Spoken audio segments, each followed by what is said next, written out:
Alrighty, so we are going to continue talking about Rosa Parks.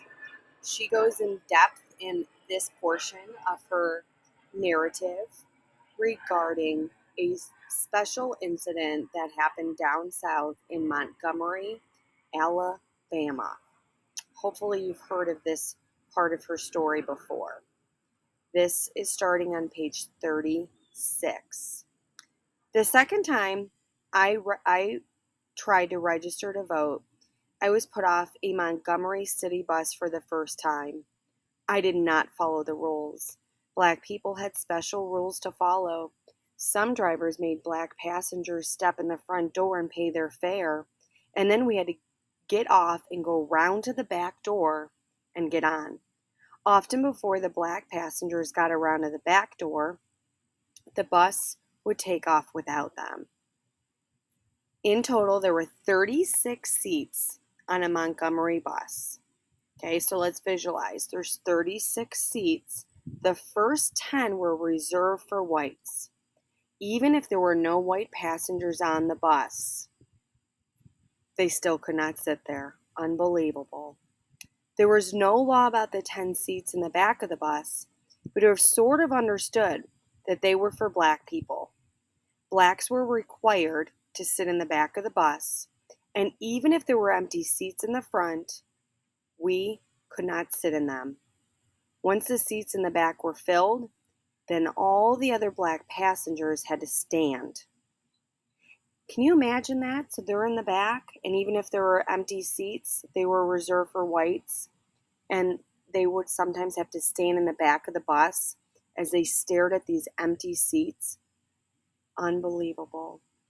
If whites filled up the front section, some drivers would demand that blacks give up their seats in the back section for them. It was up to the bus drivers if they chose to adjust the seating in the middle of the 16 seats. They carried guns and had what they called police power to rearrange the seating and enforce all the other rules of segregation on the buses. Some bus drivers were meaner than others. Not all of them were hateful.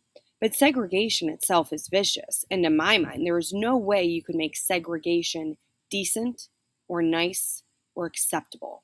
Remember, segregation, big vocabulary word, meaning the separation of African Americans and whites, whether it's drinking fountains, the bus, schools. So Rosa Parks is saying the concept of segregation is absolutely vicious. So even if she had a nice bus driver, still did not make her feel better, knowing that there was this law called segregation. The driver who put me off was a mean one. He was tall and thick-set with an intimidating posture. Intimidating, okay? That means kind of scary. They think they're bigger, badder than you, okay? His skin was rough looking, and he had a mole near his mouth. He just treated everybody black badly. I had been on his bus as a passenger before, and I remember when a young woman got on the bus at the front and started to the back, and he made her get off the bus and go around to the back door. One day in the winter of 1943, the bus came along, and the back was crowded with black people. They were even standing on the steps leading up from the back door. But up front, there were vacant seats right up to the very front seats. Vacant means they're available. So I got on at the front and went through this little bunch of folks standing in the back, and I looked toward the front and saw the driver standing there and looking at me.